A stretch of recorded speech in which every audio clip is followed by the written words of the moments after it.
El objetivo fundamental es la terminación de las viviendas que nos quedan pendientes de la operatoria del fideicomiso del ANSES, que básicamente tienen que ver con el financiamiento de la infraestructura, de todo lo que sea red eléctrica, nexos eléctricos, nexos de cloacas y red de agua. Las viviendas, en la mayoría de los casos, están arriba del 90% construidas.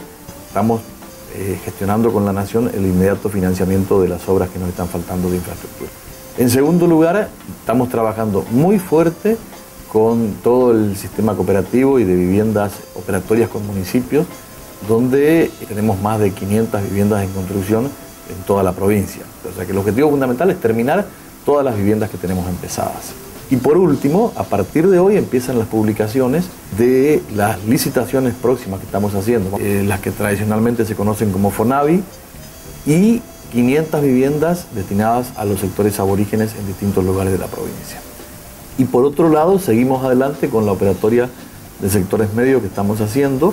Estamos construyendo más de 200 departamentos en la ciudad de Resistencia y mientras tanto seguimos trabajando con la Nación en viviendas que quedaron fuera del financiamiento del ANSES, que son 502 viviendas, y acabamos de obtener la autorización de financiamiento para 390 más. O sea que en general el panorama es bueno. Tenemos algún problema de costo por retraso envío de los fondos, pero los estamos solucionando siempre charlando con las empresas y en algunos casos con los adjudicatarios.